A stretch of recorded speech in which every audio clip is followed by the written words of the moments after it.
Hey, this is Sri here. In today's video, I'm going to talk you through how you can go about rebuilding trust in your marriage after there has been infidelity.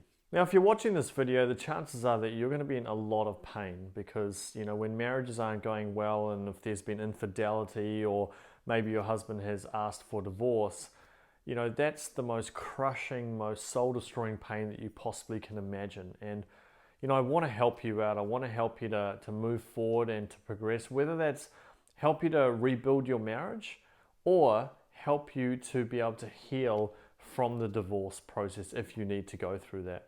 And so I just want to let you know that I'm opening up a few spots for my Authentic Relationship System training program, and an amazing system that I've developed to be able to help my clients to be able to create massive transformations from within. I'm a true believer that in order to create shifts in a marriage, you've got to shift from within first.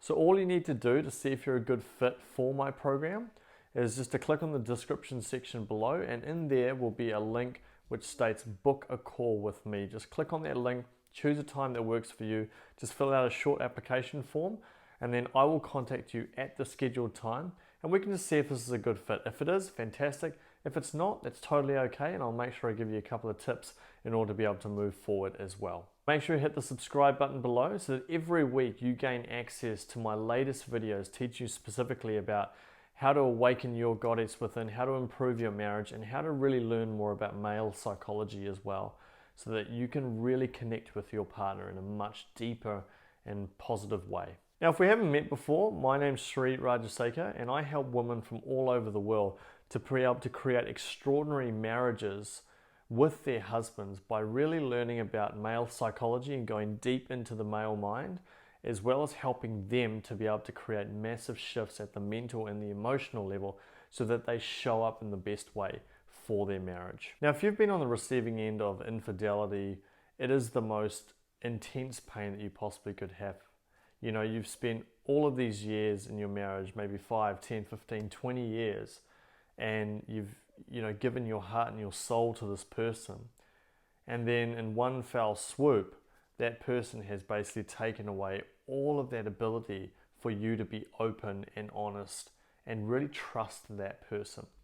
Now, infidelity can sort of come in multiple forms. Now, this particular video is geared towards helping you if you're on the receiving end of infidelity.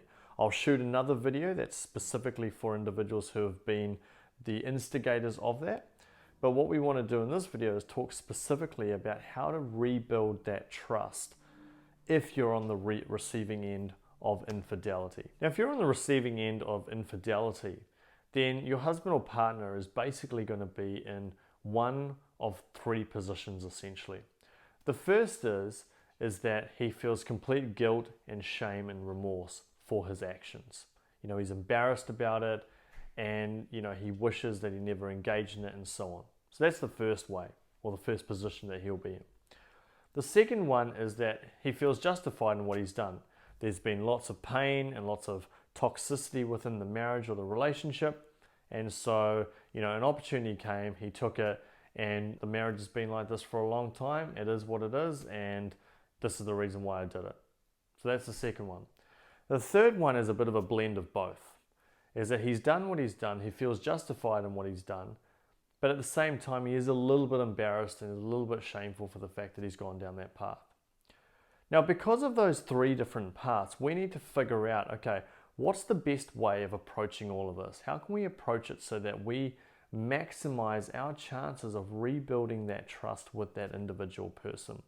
Now, regardless of the position that your husband or partner is in, I believe it's really important to firstly understand the differences between how men and women view trust. Now, as always, there are exceptions to the rule, but as a general rule of thumb, we need to understand that for women, what happens is if there has been infidelity, if they've been on the receiving end of infidelity, the most important thing is that they need to feel a sense of safety, security. Now, the way they build that trust for that partner is by ensuring they get all the information that they need from that particular person. Whereas for men, they tend to approach things from a logical perspective, which is, hey, look, yes, I've done that. I screwed up, it was my fault, I'm embarrassed by it, but there's no point rehashing the past, so let's just move on and let's actually put the time and energy into it. But for a woman, she needs to feel that complete safety inside. And the way that they get that is by ensuring that all the information relating to the infidelity has actually been disclosed. You know, show me the messages, show me interactions you've had with that particular person.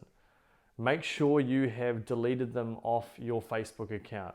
Make sure you've stopped following them on Instagram. All of that stuff, that needs to be provided in order to experience complete trust and faith. And even if those things are provided, there's still going to be a lack of trust, even just a little bit of it. And for that little bit, there needs to be constant reassurance that they're not engaging in those behaviors, that they're not interacting with other people, that, hey, honey, you can check my phone, have a look at it, you'll see that nothing's going on. And that constant reassurance is what allows a woman generally to feel that sense of validation and to have complete and utter trust in their partner. And so the ways in which men and women handle these things are completely different. You know, it's a totally different mindset. And so with this knowledge in mind, and you're trying to figure out, how is it that I can begin to trust my husband again or my partner again? Well, then I'm going to go through these steps now that you need to take in order to maximize your chances of reclaiming that trust from him. Now, the first step that you want to take here is to make sure that you're not coming from a place of a complete lack of self-worth. Now, what do I mean here? So one of the things I observe a lot whenever I am, working with clients is that I see that they're being treated so poorly for a long time. Some of my clients have been cheated on upwards of 5 to 10 times. Now, as a male, I want to tell you here that that's just not good enough. That's not good enough. And so if your husband is doing this and engaging in these sorts of behaviors, and if you're asking yourself the question, how can I rebuild that trust? And how can I get him to open up and, be honest with me and be truthful? If you're asking that question after he's cheated on you 5 to 10 times, then that is, to me, coming from a complete lack of self-worth and a lack of self-esteem. And I know that might be really hard to hear, but I really want to free you from that pain. I want to create healing inside of you. And if you're trying to save a marriage, if you're trying to get that person to rebuild that trust so that you feel the trust in him after he's done all those sorts of behaviors, well, I really believe that one of the most important steps that you need to engage in is to really elevate your standards and realize that this is unacceptable behavior. Because where that's coming from is the feeling of, I'm not sure if I can be happy and live the life that I want to live without him. So therefore I need to find a way to hold on to that person. I need to find that way. And that's just coming from a really depleted sense of self.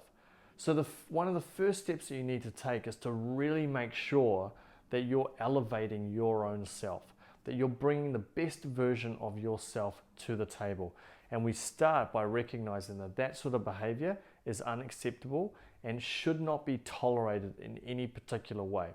Now, if it hasn't been to that extreme and your husband or partner has just maybe cheated on you once, sort of maybe twice, and on the assumption that your husband is a really good person, like he actually represents some good values and some good traits and represents the sort of traits that you admire in other people, then you want to ask yourself, okay, well, what is it about this situation that is teaching me about myself? Because all trust issues are actually a reflection of our own lack of trust in ourselves. So if you actually begin to rebuild the trust in yourself, that means that you trust in your own decisions, that you trust in your own sense of self, then that's actually going to result in you making the best decisions for your future. Because at the end of the day, this all comes back to you. This comes back to you and your own sense of self.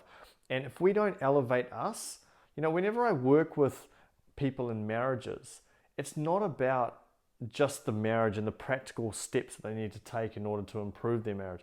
It's the inner work inside. That's the key. We have to remember that we are enough just as we are, even if our partner is treating us poorly. And what will happen is as you grow you, then you'll get to a place where you realize, you know what? This man is a really good man. I love him and I truly believe that we can make something work here. Or I'm empty inside. I have a void inside, which is I don't feel like I'm enough and I'm needing him to fill that void. And the reality is when you're coming from that place where you're needing someone else to fill you up, it'll never be enough. You know, I was just watching that movie, Cool Runnings, the old Jamaican bobsled team movie. And there was a scene there where John Candy talks about, he says, if you're not enough without a gold medal, you'll never be enough with a gold medal. And think of that gold medal as the marriage or your partner or your husband. If you're never enough without, you'll never be enough with. So always remember that. Always remember the importance of building your own sense of self up. Secondly, now believe it or not, when men go out and engage in infidelity, they're not as cold as you probably think they are. I know sometimes the behavior can come across in such a way that he's just cold and he's calculated and he's going off and doing his things and so on. But the reality is he will also be feeling emotional inside. He'll be feeling some pain.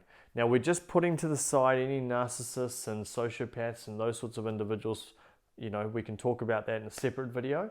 But for now, as I said, on the assumption he's a really good person, he will be feeling hurt. He will be feeling pain. He will be feeling sadness and possibly shame as well. And so in order to actually start having some productive conversations, it's very important that you try and create that safe space there. Because of the embarrassment and the shame that he'll probably be feeling, what will happen is that he's afraid that if he speaks his truth and speaks his mind to you, that you're going to get really angry and annoyed and pissed off at him. And therefore, you won't actually be able to have any productive conversations whatsoever. So a safe space needs to be created. And that safe space is created by actually having an open heart. And when we create an open heart, it means that that other person knows that he can say whatever it is that he wants to say, but knows that you're not going to be critical and judgmental towards him. Now listen, some of you might be sitting there listening, look, but he was the one that cheated. Like, why should I be the one to have to do all of this? Why should I be the one to create that space, safe space, and be empathetic and understanding towards him? Because remember, it takes two to tango. And in order to have a high quality connection or to rebuild that trust, you coming from your angry place and hoping that he is the one that's open and does everything for you is not going to work. Because in his eyes, he thinks that the marriage has got to this point because of some of the things that you've done. So both people think they're justified in why it is that they're acting the way they are. And when both people are justified and they're trying to be right, no one's ever right. And that causes even more pain and more challenges within the marriage. And the ability to rebuild that trust just is completely squashed. So what you want to do is you want to have that conversation and say, listen, honey, I know, like, I don't agree with what you've done. I don't agree with the behaviors that you've engaged in. But I also acknowledge that, you know, for both of us to get to this place, I think if we're honest, this marriage has been kind of deteriorating for a while. And so what I'm keen to understand is, you know, where do you think things started to shift? And how did you start to feel about me? And what were some of the difficulties that, you know, you felt that we sort of engaged in? And really understand his world and let him speak his truth as best as you can. And the important thing for you is to make sure you stay as centered as you possibly can emotionally. Because as soon as you break down emotionally, or you know, you start getting angry or frustrated, or even if it's a shift in body language or tonality when you speak, then he will immediately bring his defenses up. And when his defenses are up, you're not going to get the information that you need. So by having this conversation and speaking your truth and allowing him to speak his truth, then you're creating this beautiful open dialogue. And that doesn't mean this is going to be an easy conversation by any stretch of the imagination. It's going to be difficult. But if you can slowly start to open that space up, And even if it's just a short conversation for now, and then down the line you can have a slightly deeper conversation, you're slowly building from there, that's actually going to really help to slowly get the information that you need out. And then from there, once you've got that safe space created, that's when you can really discover from and say, look, is this something that you're actually wanting to work on? And if he doesn't know, that's fine. You can allow yourself to go through and just slowly work on things over time. Because the chances are that he's not just going to quickly get up and pack his bags and then leave if he's not sure if this is going to work or not. So you want to really create that open, safe space. And then when you're having that conversation with him, then you can say, listen, honey, what I'm going to need from you is if we're going to really make a commitment to making this work, what I'm going to need from you now is I need just complete dirt level honesty. And I know that might be hard, but I want you to know that I'm going to do everything in my power to be as understanding and as compassionate as I can for you. Because I do love you and I want to make this work. But I'm going to need to understand a little bit more about what's been going on. And I understand that we probably want to just put this, behind us. But for me, in order to rebuild that trust in you, I need to understand a little bit more about what's been going on, because that helps me with my own healing. Does that make sense? And you can say things like that, and what that will do is just help him to understand what you're needing at that moment in time. So that's another step that you can take here to rebuild that trust. And the third point I want to make here was just to remember to be patient. Once again, very, very simple point, but it's such an important thing to remember. I think a lot of people just forget about patience. They're like trying to fix things overnight. Marriages don't just get to this place overnight. They take time. It's constant little things over time that chip away, and compound over the top to get to a point where, someone goes off and does something, or, your partner or husband decides he wants a divorce. It takes time. So you also have to make sure that you're staying patient. And part of that patience means that looking at it from a perspective and saying, how is this happening for my highest good? How is this actually helping me to grow? Because I honestly believe that transformation in any marriage is 80% psychology and emotional shifts and 20% the actual mechanics of it.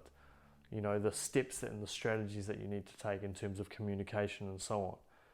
But if you don't address the 80%, if you don't address the shifts that you need to make within you, you're never going to show up in the best way that you can. There are going to be things that trigger you over and over and over in your partner or husband. And if you're going to show up with the anger and the resentment and being annoyed and pissed off all the time, if that's how you've been showing up, then that's going to continue to affect things. But if you can focus on your growth, on your transformation, on going deep in your own healing, at the deepest level, not just the mental stuff. There's a lot of stuff about creating a new identity and reprogramming the brain and reprogramming the subconscious. All of that stuff results in more suppression. You've got to go deep into your own healing. You've got to create shifts at the deepest level, not just at the mental level, on a holistic level, and creating those shifts that will result in long-term healing and truly stand the test of time. That's something I'm really, really proud of with the work that I do with my authentic relationship system training program, because we really go deep. We create transformation at the deepest level that no one talks about. It's all the superficial stuff that I see all the time on the internet, that's where people go to. But it's not as simple as just saying, okay, I want you to change your thoughts and then change your life.